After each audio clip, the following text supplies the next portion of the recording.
আমি হলাম এই 1 নম্বর ওয়ার্ডের সহসভাপতি। আমারে বাদ দিয়ে ইমাম সাহেব নামাজ পড়ো, অতটা সহজ না। আমি এই সুযোগ একটু অজু করে নি।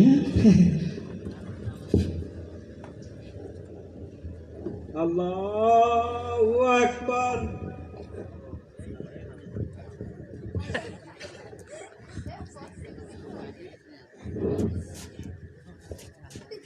ও আল্লাহ,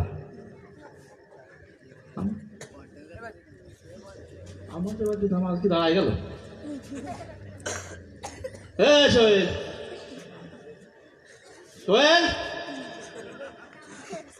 সোহেল, কথা কচ্ছে থাকে। সোহেল, ওয়াই দিতে দাও। নামাজের মধ্যে কেউ কথা কয় না। এই ওর কানে দুটো চড় মার দে, নামাজের মধ্যে কথা বলতেছে।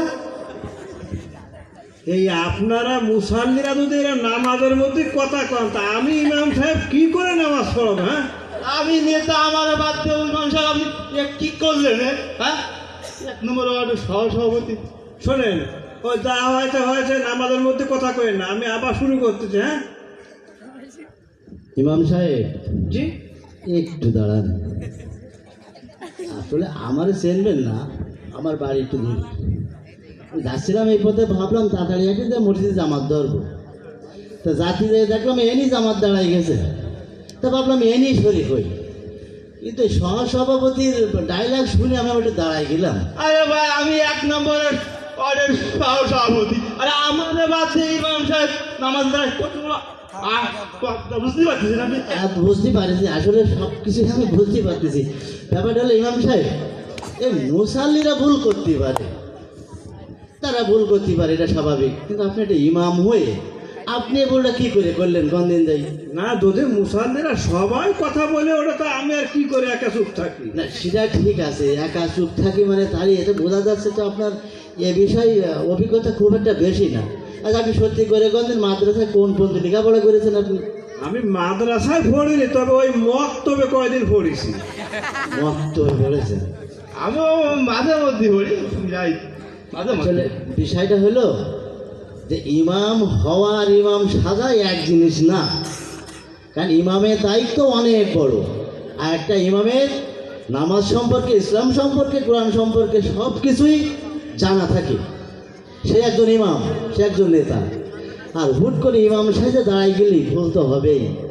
যাই হোক, ভুল মানুষের জন্যই। নামাজ পড়তে হবে এবং নামাজের বিষয়ে জানতে হবে, শিকার কোনো শেষ নেই। এই একজন ওদের সহসভাপতি তার দাম্ভিকতার গৌরবে একজন ইমামের সম্মান দিল না। সে গৌরব দেখালো, আমি ওদের সভাপতি, আমার এতে নামাজ দাঁড়াই যাবে, এত সোজা। বলতে বলতে নামাজই দাঁড়াই গেল। আর একজনের কাছে ডেকে এসেছে, ওয়াই বিঘাত হয়েছে রে।